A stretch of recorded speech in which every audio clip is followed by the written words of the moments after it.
ሐምሌ 5 እነዚህን ነገሮች እናደርግ። በዚህ ዕለት የቤተ ክርስቲያን ምሰሶ የሆኑት ቅዱስ ጴጥሮስና ቅዱስ ጳውሎስ የእረፍት መታሰቢያቸው ነው። በስመ አብ ወወልድ ወመንፈስ ቅዱስ አሐዱ አምላክ። ተወዳጆች እንደምን አላችሁ? በያላችሁ በሰላም እግዚአብሔር ከሁላችሁ ጋር ይሁን። ይህ ሰዋስው ሚዲያ የዩቲዩብ ቻናላችን ነው። እኔ ዲያቆን ሰዋስው ነኝ። በዚህ የዩቲዩብ ቻናላችን ላይ መንፈሳዊ ሕይወታችን የሚያሳድጉ መንፈሳዊ ትምህርቶችን የምናገኝበት የዩቲዩብ ቻናላችን ነው። ለዩቲዩብ ቻናላችን አዲስ ከሆናችሁ ሰብስክራይብ በማድረግ ቤተሰብ ሁኑ። ይሄ ቪዲዮ ደግሞ ለሌሎች ወንድሞቻችን እንዲደርስ ላይክ በማድረግ ጀምሩት። ሐምሌ 5 እነዚህ ነገሮች እናደርግ። ሐምሌ 5 የቤተ ክርስቲያን ምሰሶ የተባሉት ቅዱስ ጴጥሮስና ቅዱስ ጳውሎስ የእረፍታቸው መታሰቢያ በዓል ነው። በዚህ ዕለት እንግዲህ የሐዋርያትም ጾም የሚፈታበት ወይንም ደግሞ የሐዋርያት ጾም የሚያልቅበት ጊዜ ነው። እንኳን ለቅዱስ ጴጥሮስና ቅዱስ ጳውሎስ የእረፍት መታሰቢያ በዓል በሰላም አደረሳችሁ። ቅዱስ ጴጥሮስና ቅዱስ ጳውሎስ እንግዲህ ቤተክርስቲያናችን ቅዱስ ጳውሎስ የቤተክርስቲያን ብርሃን በመባል ይጠራል። ብርሃነ ለቤተ ስመውቱ ብርሃነ ለቤተክርስቲያን እያልን እንጠራዋለን። ቤተክርስቲያናችን በመልእክቱ በትምህርቱ ብርሃንን ዘርቶባት ሄዷልና የእግዚአብሔር ምርጥ ዕቃም ተብሎ ተነግሮለታል። ቅዱስ ጴጥሮስ ደግሞ የሐዋርያት አለቃ የሆነ ሐዋርያትን ሲመራ የነበረ እንደ አባትም እንደ ሐዋርያትም አለቃ እንደ ሊቀ ጳጳስም ሆኖ ሐዋርያትን ይመራ የነበረ ቅዱስ ሐዋርያ ነው። እንግዲህ ቅዱስ ጴጥሮስ ከቤተሳይዳ የተገኘ በስራው ደግሞ አሳ አጥማጅ የነበረ በዘመኑ ሁሉ አሳ ሲያጠምድ የነበረ በ55 ዓመት ዕድሜው ለእግዚአብሔር ሐዋርያነት ወይንም ደግሞ ለእግዚአብሔር ወንጌል ተመርጦ ወደ ክርስቶስ የመጣ ከአሳ አጥማጅነት ወደ ሰው አጥመድነት ክርስቶስ እንዲመጣ ያደረገው ሐዋርያ ነው። ቅዱስ ጴጥሮስን ስንመለከተው እንግዲህ በነገር ሁሉ እጅግ በጣም ፈጣን የሆነ በእያንዳንዱ ነገር የሚፈጥን ነው። እንዲሁም ደግሞ ጌታን የሚወድ በቅናትም የሚወድ ነው። በጣም ብዙ ለጌታ ቅናት ያለበት ነውና ብዙ ጊዜ እንደውም ጌታችን አምላካችን መድኃኒታችን ኢየሱስ ክርስቶስ በሚያስተምርበት ወቅት ያ ሰው ልጅ ተላልፎ ይሰጣል በሚልበት ጊዜ ተው ጌታ ሆይ ይቅርብህ፣ ጌታን ከመውደዱ የተነሳ ይሄ ነገር ይቅርብህ ብሎትም ያውቃልና ቅዱስ ጴጥሮስ እጅግ በጣም ጌታን የሚወድ በአገልግሎቱ እጅግ ፈጣን የሆነ በዘመኑ ሁሉ አሳ አጥማጅ የነበረ ሰው ነው። ከዛም በኋላ እንግዲህ ቅዱስ ጴጥሮስ ሙሉ ዘመኑን በሙሉ ለወንጌል ሰጥቶ የክርስቶስን ወንጌል በማስፋፋት እድሜውን ዘመኑን ጨርሷል ማለት ነው። ቅዱስ ጴጥሮስን እንግዲህ ከቤተሳይዳ ወገን የተገኘ ነው። ስራው የነበረው አሳ አጥማጅ ነው። ክርስቶስ ደግሞ ከአሳ አጥማጅነት አውጥቶ ሰዎችን በእግዚአብሔር ቃል አጥማጅነት ወደ እግዚአብሔር መንግስት እንዲገቡ እንዲያደርግ አድርጎታል። ይህንን ጸጋ ሰጥቶታል። ቅዱስ ጴጥሮስ ጌታችን አምላካችን መድኃኒታችን ኢየሱስ ክርስቶስ ለሐዋርያነት ሲመርጥ በቀዳሚነት ከመረጣቸው ሐዋርያት መካከል አንደኛው እሱንና ወንድሙን እንድርያስን ነው። ከዛ ጊዜ ጀምሮ እንግዲህ ከክርስቶስ አልተለየም ዘመኑን በሙሉና ክርስቶስ ግን በሚሰቀልበት ሰዓት አንድ ነገር አድርጎ ነበር። እጅግ ለክርስቶስ ቀናኢ ስለነበረ ክርስቶስ መቅናቱን ይወድለት ነበር። ነገር ግን አንዳንዴ ደግሞ ያ ቀናቱ ከቅናት የመጣ ያ ለክርስቶስ መቅናቱ ደግሞ ከእግዚአብሔር መንግስት እንደሚለየው ያውቅም ነበርና ጌታችን አምላካችን መድኃኒታችን ኢየሱስ ክርስቶስ ጭፍሮቹ ሊይዙት በመጡበት ጊዜ ሰይፍ በመደበቅ በመያዝ የጭፍሮችን ወይም ደግሞ አገልጋዩን ማልኮስን ጆሮውን ቆርጦታል ማለት ነው። እና በጣም ጌታን ይወደው ነበርና ለጌታም ደግሞ ይቀና የነበረ ሐዋርያ ነው። ጌታም በእድሜው የበለጠ ስለሆነ በእድሜው ከሌሎች ሐዋርያት የበለጠ ስለነበረ የሐዋርያት አለቃ አድርጎ ሹሞታል፣ ሊቀ ጳጳስ አድርጎ ሹሞት ነበርና ጌታችን አምላካችን መድኃኒታችን ኢየሱስ ክርስቶስ በተያዘበት ወቅት ቅዱስ ጴጥሮስ ጌታችን አምላካችን ኢየሱስ ክርስቶስን 3 ጊዜ ክዶት ነበረ። እና ከቅዱስ ጴጥሮስ የምንማረው አንድ ነገር አለ። ቅዱስ ጴጥሮስ እጅግ በጣም ለንስሐ የፈጠነ የነበረ ሰው ነው። ሁሉም ቢክዱህ እኔ አልክድህም ያለ ለጌታ የታመነ ነበር። ያን ግን በራሱ መተማመኑ በራሱ እንደሚጥለው ያውቅም ነበርና 3 ጊዜ ጌታን ክዶታል። ጌታም ደግሞ እንግዲህ ከተለያቸው በኋላ ወደ ተግባሩ ወይንም ደግሞ ወደ አሳ ማጥመድ ስራው ተመልሶ ነበረ። ይህንን ሲያደርግ ታዲያ ጌታ ፍጹም እንደማረውና ይቅርታ እንዳደረገለት ለማሳወቅ በጥብርያዶስ ባህር ተገኝቶ 3 ጊዜ እንደጋደው 3 ጊዜ ትወደኛለህ ብሎታልና በሶስተኛው ትወደኛለህ ወይ ብሎ ሲጠይቀው ጌታ ሆይ አንተ ታውቃለህ ብሏል። ምክንያቱም ቅዱስ ጴጥሮስ ለጌታ የነበረውን ቅናት ያውቃል። ያ ቅናቱ ደግሞ ዋጋ እንዳስከፈለው አያውቅም ነበር። በራሱ በፍጥነቱ የሚታወቅ ሐዋርያ ነው የነበረውና ጌታ ሆይ አንተ ትወደኛለህ ብሎ መላ ዘመኑን በሙሉ ለክርስቶስ አሳልፎ እንደሚሰጥ ቃል የገባበት ነው። ክርስቶስም ደግሞ ከዛ ጊዜ ጀምሮ እንግዲህ ቅዱስ ጴጥሮስን የሐዋርያት አለቃ አድርጎ ሹሞ ሐዋርያትን እንዲመራ አድርጎታል። በዘመኑ ሁሉ በሀገራትን እየተዘዋወረ አስተምሯል። በጣም ብዙ ሀገራትን እየተዘዋወረ በአንድ ስብከቱ እንኳን ወደ 7 ሀገራትን ቅዱስ ጴጥሮስ እየሰበከ አስተምሯል ማለት ነው። እንግዲህ ቅዱስ ጴጥሮስ ያስተምር በነበረበት ወቅት ማለት ነው የሮም ክርስቲያኖች እጅግ የበዙበት ወቅት ነበረ። የሮማውያን በዛ የሮማን ቄሳር የነበረው ኔሮን በነበረበት ዘመን የአገልጋዮችን ሚስቶች ድረስ ለኔሮን ቄሳር ቅርብ የሆኑ የአግሪፓን ሚስት ለምሳሌ አንደኛው የአግሪፓ ሚስት ናት። የአግሪፓ ሚስቶችን ድረስ ሄዶ ክርስትናን እስከ መስበክ አድርሷቸዋል ማለት ነውና በዚህ ጊዜ እንግዲህ በተለያዩ ሀገራት እየተዘዋወረ አስተምሯል። በአንድ ስብከቱ እንኳን እግዚአብሔር አምላክ ፈሪ የነበረውን በተለይ ደግሞ ቅዱስ ጴጥሮስ ለጌታ ሲመሰክር ፈሪ የነበረ ሰው የነበረና በኋላ እግዚአብሔር መንፈስ ቅዱስን ከተቀበለ በኋላ ግን በአንድ ስብከቱ ወደ 3000 ነፍሳትን ወደ እግዚአብሔር መንግስት እንዲገቡ አድርጓል ማለት ነው። ከዛ ጊዜ ጀምሮ በንጉሳውያን አደባባይ እንኳን እየተገኘ ሲመሰክር አንድ ቀን እንኳን ፈርቶ ያውቅም።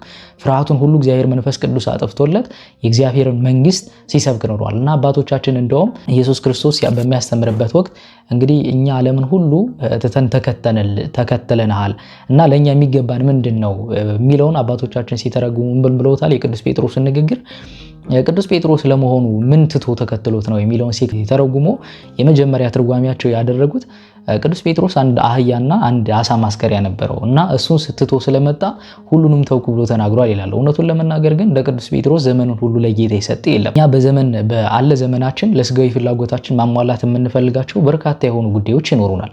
ቅዱስ ጴጥሮስ ግን መላ ዘመኑን በሙሉ ለክርስቶስ ወንጌል ራሱን አሳልፎ ሰጥቷል። ፍላጎቱን በሙሉ ቆርጦ ጥቶ የእግዚአብሔር ሆኗል። እኛ በዓለም ውስጥ ስንኖር ብዙ ነገሮችን እንፈልጋለን፣ ብዙ ነገሮች እንዲደረጉልን እንመኛለን። ቅዱስ ጴጥሮስ ከዛ በተለየ መንገድ መላ ዘመኑን በሙሉ ፍላጎቱን በሙሉ ትቶ ለእግዚአብሔር መንግስት የታጨ ሆኖ የእግዚአብሔርን መንግስት ሰዎች እንዲወርሱ በመስበክ ለመላ ዘመኑን ጨርሷል እና ማውያን ዘመን ይህንን ነገር ሲያስተምር ኔሮን ቄሳር ይህንን ነገር ሰማ። እስከ የአግሪጳና ሚስቶች ወደ ክርስትና መምጣታቸውን ሲሰማ ኔሮን እጅግ በጣም በመላ ዘመኑ የመጀመሪያው ስልጣን እንደያዘ የመጀመሪያ ዓመቱ እጅግ መልካም የነበረ ሰው ቢሆንም ግን ከአንድ ዓመት ስልጣኑ በኋላ ግን እጅግ የከፋ ጠባዩ የተገለጠ መጣ። ከዚህ ጊዜ ጀምሮ እንግዲህ የመጀመሪያ ያደረገው የአባቱን ልጅ ወንድሙን አስገደለ። ከዛ በኋላ ያገባትን ሚስቱን አስገደለ፣ እናቱን አስገደለ፣ መምህሩን ያስተማረውን ከልጅነት ጀምሮ ያስተማረውን መምህሩን ገደለ ማለት ነው። የልጅነት ሚስቱንም ደግሞ ገደለ። ከዛ በኋላ ያገባትን ሚስቱን ገደለ እና ሰው በመግደል የሚዝናና ሰው መግደል የሚያስደስተው አይነት ክፉ ባህሪ የነበረው ሰው ነበረ ኔሮን ቄሳር። በዚህ ጊዜ እንግዲህ ክርስትና በሮማውያን ዘንድ እጅግ በጣም ተገለጠ የመጣበት ዘመን ስለነበረ ኔሮን ያደረገው ምንድነው? ሮም ቤተመንግስቱ ወጥቶ ሌላ ቤተመንግስቱ ሄደና ሮምን በእሳት አቃጠላት። ከዛ ጊዜ ጀምሮ ይሄንን ያደረገው ማን ነው ሲባል ክርስቲያኖች ብሎ ተናገረ ማለት ነው። እና በሮማውያን ዘንድ ሁለት ነገሮች መነገር ጀመሩ በዛ ጊዜ። የመጀመሪያው ንግግር ምንድነው? የሮማ አማልክቶች በክርስቲያኖች ላይ ስለተቆጡ ሮምን አቃጠሏት የሚል፣ ሁለተኛ ደግሞ ክርስቲያኖች ሮምን አስቃጠሏት የሚል። ከዛ ጊዜ ጀምሮ እንግዲህ ሮማውያን ክርስቲያኖችን እያሳደዱ መግደል ጀመሩ ማለት ነው። በዚህ ጊዜ እንግዲህ ቅዱስ ጴጥሮስ በሮማ ይሰብክና ያስተምር ነበር ከቅዱስ ጳውሎስ ጋር። ቅዱስ ጳውሎስ በዚህ ጊዜ ተይዞ ተሰይፎ በሚሞትበት ሰዓት እንግዲህ የእነ አግሪጳ ሚስቶች ምን ብለውት ነበረ ቅዱስ ጴጥሮስን? ቢሆን ቅዱስ ጳውሎስ ከሞተ አንተ ቆይልን፣ አንተ ሰንብትልንና ወንጌል እንድታስተምረን ብለው ከሮማ እንዲወጣ አድርገውት ነበርና በመንገድ ሲጓዝ ጌታችን አምላካችን መድኃኒታችን ኢየሱስ ክርስቶስ በጎልማሳ በቀይ ጎልማሳ አምሳል ተገለጠለትና ወዴት ትሄዳለህ ብሎ ሲጠይቀው ድጋሜ በሮማ አደባባይ ልሰቀል እሄዳለሁ ቢለው ቅዱስ ጴጥሮስ ንግግሩ ለሱ እንደሆነና በመጀመሪያ በምን አሟሟት ይሞት እንደነበረ ነግሮ ስለነበረ ያንን አስታውሶ ቅዱስ ጴጥሮስ ወደ ሮማ አደባባይ በመምጣት ጌታችን አምላካችን መድኃኒታችን ኢየሱስ ክርስቶስ እንደተሰቀለው ሳይሆን ዘግዝቃችሁ ስቀሉኝ በማለት ክርስቶስን በሞቱ መሰለው ማለት ነው። ክርስቶስን በሞቱ እንዴት ነው የመሰለው? ጌታችን አምላካችን መድኃኒታችን ኢየሱስ ክርስቶስ ሲያስተምር ዘመኑን በሙሉ ኑሮ በመጨረሻም ተሰቅሎ ሞትን አጥፍቶ ለኛ ሕይወትን ሰጥቶናል። ቅዱስ ጴጥሮስም ደግሞ መላ ዘመኑን በሙሉ የክርስቶስን ወንጌል ክርስቶስ ከተለያቸው በኋላ እንግዲህ ለሐዋርያት ተሹሞ ከዛ ጊዜ ጀምሮ እንግዲህ መላ ዘመኑ ክርስቶስ ወንጌል የታጨ ሆኖ የእግዚአብሔርን መንግስት ሰዎች እንዲወርሱ በማስተማር መላ ዘመኑን ጨርሶ በአሟሟቱም ደግሞ ወደ ታች ተዘቅዝቁ ክርስቶስን በመምሰል አልሞትም በሚል እንደ ክርስቶስ እንዳሰቅሉኝ እንደ ጌታዬ ተዘቅዝቃችሁ ስቀሉኝ በሚል በትልቅ ትህትና ማለት ነው ቅዱስ ጴጥሮስ ተዘቅዝቆ ሰቅሎ ክርስቶስን በሞቱ መስሎታል ማለት ነው። ቅዱስ ጴጥሮስ በጣም በርካታ ትምህርቶችን አስተምሯል። ሁለት መልእክታትን ቅዱስ ጴጥሮስ ለቤተክርስቲያናችን አበርክቶልናል። በቤተክርስቲያናችን ቅዳሴ ላይም ደግሞ ተወው መራሁት ለቅዱስ ጴጥሮስ እንላለን። በዚህ ዕለት እንግዲህ ቅዱስ ጴጥሮስ የመንግስተ ሰማያትን መክፈቻ ቁልፍ የተሰጠው ድንቅ ሐዋርያ ነው ማለት ነው። የመንግስተ ሰማያትን ጌታችን አምላካችን መድኃኒታችን ኢየሱስ ክርስቶስ ወንጌልን ያስተምርበት በነበረበት ጊዜ አንተ አለት ነህ የተባለ ሰዎች ስለኔ ሰዎች የሰውን ልጅ ማን ይሉታል ብሎ በጠየቀ ጊዜ ቅዱስ ጴጥሮስ በፍጥነቱ የሚታወቅ ሐዋርያ ስለነበረ ጌታችን አምላካችን መድኃኒታችን ኢየሱስ ክርስቶስ አንተ ይሄ እግዚአብሔር ልጅ ነህ ብሎ የመሰከረ አንተ አለት ነህ በአንተ አለትነት ቤተክርስቲያንን መሰርታለሁ ብሎ ቃል ገብቶለት ነበርና እርሱ በተናገረው ንግግር ቤተክርስቲያንን መስርቶ ለቤተክርስቲያን መራሁት ወይንም ደግሞ የመንግስተ ሰማያትን ቁልፍ የሰጠው ድንቅ ሐዋርያ ነው ማለት ነውና በዚህ ዕለት እንግዲህ በሮም አደባባይ በመስቀል ላይ ተዘግዝቆ በመሰቀል ሰማዕትነትን የተቀበለ በመላ ዘመኑ ክርስቶስን የመሰለ ድንቅ አባታችን ነው ማለት ነው። ከቅዱስ ጴጥሮስ ረድኤት በረከት ያሳትፈን። ቅድስት ቤተክርስቲያናችንም ተው መራሁት ለቅዱስ ጴጥሮስ ትላለች። የመንግስተ ሰማያትን ቁልፍ የተሰጠ ቅዱስ ጴጥሮስ ወይ እያለች ታመሰግነዋለችና ሁለት መልእክታት ለቤተክርስቲያናችን የሰጠን ድንቅ አባታችን ነው ማለት ነው። በዚህ ዕለት እንግዲህ ቅዱስ ጴጥሮስ ያረፈበት የመታሰቢያ በዓሉ ነው። ከረድኤትና በረከቱ አይለየን።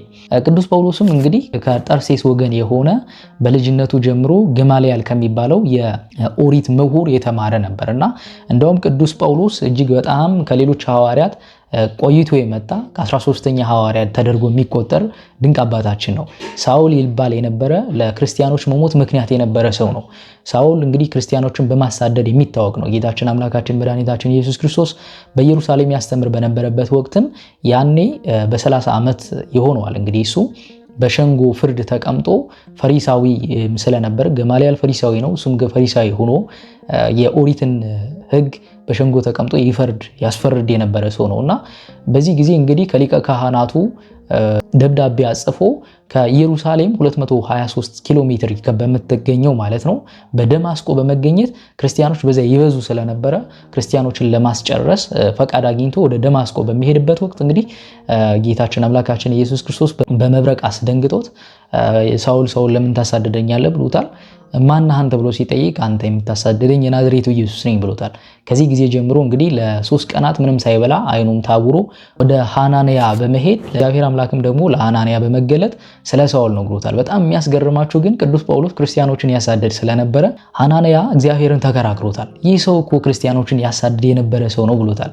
እግዚአብሔር አያውቀው ይመስል ለእግዚአብሔር ስለ ቅዱስ ጳውሎስ ሐናንያ ይናገር ነበር፣ ይከሰው ነበር ማለት ነውና ክርስቲያኖችን ያሳደድ የነበረ ሰው እንዴት ወደዚህ ሊመጣ ይችላል ብሎ ተቃውሞታል እግዚአብሔርን። እግዚአብሔር አምላክም እንግዲህ ምርጥ ቀይ ይሆናል ብሎ ለሐናንያ ነግሮታል። ከዚህ ጊዜ በኋላ እንግዲህ ተጠምቆ ተምሮ ዓለምን ሁሉ በወንጌል ያጥለቀለቀ እንዲሁም ደግሞ ለቤተክርስቲያን ብርሃን የሆነ ነው ቅዱስ ጳውሎስ ማለት ነው። እንግዲህ የመጀመሪያ ስብከቱ ከተጠመቀ በኋላ ወደ አረቢያ ሀገር ነው ሄደው በአረቢያ 3 ዓመት ተቀምጧል። ከአረቢያ ከተመለሰ በኋላ እንግዲህ ያስተማረው ወደ ኢየሩሳሌም አካባቢ መጥቶ ነውና በኢየሩሳሌም የሚያውቁት አይሁዳውያን ያን ሁለት ነገር ቅዱስ ጳውሎስ ገጥሞት ነበር በዚህ ጊዜ። የመጀመሪያው በኢየሩሳሌም ያውቁት የነበረው ክርስቲያኖችን ያሳደደ የነበረው ጠባዩን ትቶ ስለ ክርስቶስ ያስተምር ስለነበረ ተቃውሞታል። በሁለተኛ ደረጃ ደግሞ ክርስቲያኖችን ይገል ስለነበረ ተቃውሞ ተነበሰበት ማለት ነው። በሁለቱም ወገን ውስጥ አጣብቂኝ ውስጥ ገብቶ ያስተምርና ይሰብክ ነበር የክርስቶስን ወንጌል ማለት ነው። ከዚህ በኋላ እንግዲህ ሐዋርያው እንድርያስ ስለ ክርስቲያኖች አስረድቶ ቅዱስ ጳውሎስ የእግዚአብሔር ምርጥ ዕቃ እንደሆነ አስረድቷቸው ወንጌልን ማስተማር ጀመረ ማለት ነው። በጣም የሚገርማችሁ ቅዱስ ጳውሎስ ወደ 2000 ኪሎ ሜትርን በእግሩ እየሄደ ያስተምር ነበር። በዚህም እንግዲህ ወደ 4 አካባቢ ጉዞዎችን አድርጓል። የመጀመሪያው እንግዲህ አራተኛው በሐዋርያት ሥራ ላይ አልተጠቀሰም፣ ወይም ደግሞ በሱ መልእክትም ላይ ደግሞ አልተጠቀሰም፣ አራተኛው ማለት ነው። ሌሎቹ 3ቶቹ ግን ተጠቅሰዋል። የመጀመሪያው እንግዲህ ወደ 14 ሀገራትን ሂዶ ሰብኮ አስተምሯል ማለት ነው። በሁለተኛ ደረጃ ደግሞ ወደ 18 ሀገራትን፣ በሶስተኛው ጉዞ ወደ 19 ሀገራትን፣ ድጋሜ ወደ 14 ወይም 15 አካባቢ ሀገራትን በአራተኛ ጉዞ እየዞረ አስተምሯል ማለት ነው። የእግዚአብሔር ምርጥ ዕቃ በመባል ይታወቃል። እንደውም በጣም የሚገርማችሁ ቅዱስ ጳውሎስ ያደርጋቸው የነበረው ነገሮች ምን መሰላችሁ? አይሁዳውያን ይቃወሙት ነበርና በሕግ የማይፈቀደውን የመንጻት ስርዓት እየገባ ይፈጽም ነበረ። እነሱን ለመመለስ ማለት ነው። እነሱን መስሎ እነሱን ያስተምር ነበርና ቅዱስ ጳውሎስ እጅግ በጣም ረቂቅ የሆነ አባታችን ነው። ከዛ ጊዜ ጀምሮ እንግዲህ መላ ዘመኑን እስከ 3ኛው ሰማይ ድረስ መጠቅ ጸጋ የነበረው ከዛ ጊዜ ጀምሮ እንግዲህ የእግዚአብሔር ምርጥ ዕቃ ሆኖ ሰዎችን ለእግዚአብሔር ምርጥ ዕቃዎች እንዲሆኑ አድርጓል። እኔ ክርስቶስን እንደምመሰል እናንተ እኔን መመሰሉ በማለት ወንጌልን ለዓለም ሁሉ ያዳረሰ ነው። ቅዱስ ዮሐንስ አፈወርቅ እንደውም ስለ ሁለቱ ቅዱሳን ስለ ቅዱስ ጴጥሮስና ስለ ቅዱስ ጳውሎስ ሲናገር ምን ይላል?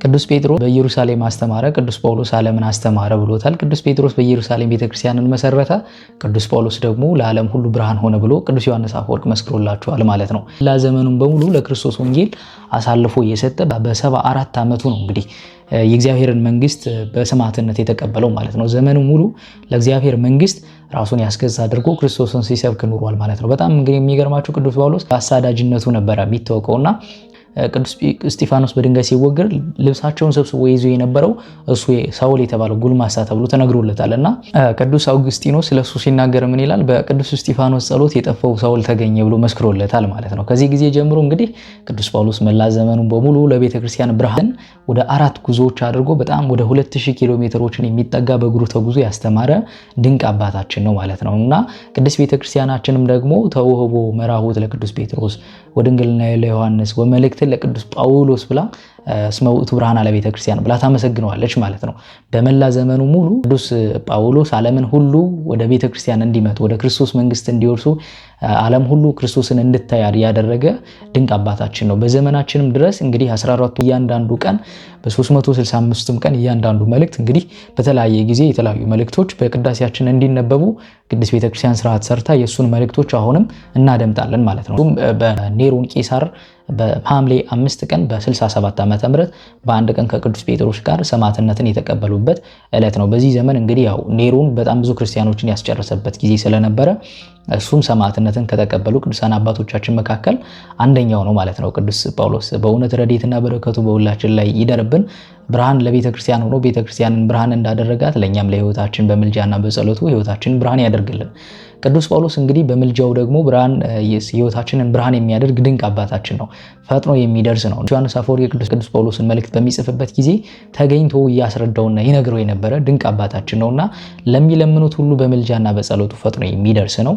ቤተክርስቲያንን ብርሃን እንዳደረገ በምልጃው ደግሞ የምእመናንን ህይወት በጸሎቱ የምእመናንን ህይወት ብርሃን የሚያደርግ ቅዱስ አባታችን ነውና ረድኤት በረከቱ በድጋሚ በሁላችን ላይ ይደርብን። እንግዲህ በዚህ ዕለት ሐምሌ 5 ቀን የሁለቱም ቅዱሳን የቅዱስ ጴጥሮስ እና የቅዱስ ጳውሎስ መታሰቢያቸው ነው ማለት ነው።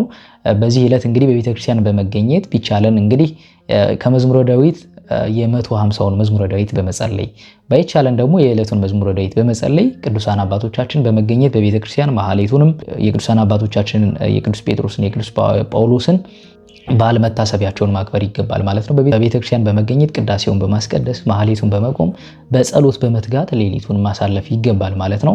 እንግዲህ ከሁለቱም ቅዱሳን ረድኤት በረከት ያሳትፈን። ቅዱስ ጴጥሮስ የቤተክርስቲያን መራሁት ተብሏል። የመንግስተ ሰማያት ቁልፍ የተሰጠው ነውና በምልጃና በጸሎቱ ለምእመናን አሁንም ፈጥኖ የሚደርስ የመንግስተ ሰማያትን ቁልፍ የያዘ ድንቅ አባታችን ነውና በምልጃው ብትጸልዩት ችግሮቻችሁን ብታዋዩት ቀድሞ የሚደርስ አባታችን ነው። በፍጥነቱ የሚታወቅ ድንቅ ሐዋርያ የነበረ ነውና ፈጥኖ የሚደርስ አባታችን ነው። ችግሮቻችን ለሰው ከምናካፈል ለቅዱሳን አባቶቻችን በምልጃና በጸሎት እንዲረዱን ማነጋገር ያስፈልጋል ማለት ነውና ሁለቱም ሐዋርያት በምልጃ እንግዲህ ከኛ የማይለዩ ረድኤትና በረከታቸው አሁንም ድረስ እኛን የሚጠብቀን ነውና ሁልጊዜም ቢሆን በምልጃና በጸሎት እንዳይለዩን በጸሎት እነሱን ልንጠይቅ ይገባል ማለት ነው። ከእግዚአብሔር ወደ እግዚአብሔር መንግስት የሚያደርሱን ናቸው። ቅዱስ ጳውሎስ እንዳለው እኔ ክርስቶስን እንደምመስል እናንተም እኔን ምሰሉ ብሏልና እነርሱን መስለን ወደ እግዚአብሔር መንግስት እንድንገባ እግዚአብሔር አምላካችን ይርዳን። በጸሎት እየተጋን የቅዱሳን ሐዋርያትን በዓል ማሰብ ያስፈልጋል ማለት ነው። በስማቸው ምጽዋትን በመመጽወት ነዳያንን በማሰብ እኛም የመንግስተ ሰማይ ወደ እግዚአብሔር ወደ እነሱ እስክንደርስ ድረስ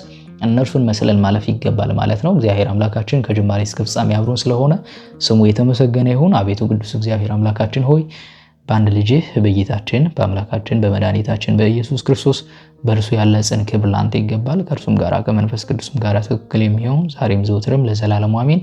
በያላችሁበት ሰላም እግዚአብሔር ከሁላችሁ ጋር ይሁን። ይህ ቪዲዮ ለሌሎች ወንድሞቻችን እንዲደርስ ሼር እናድርግ። ይቆየን።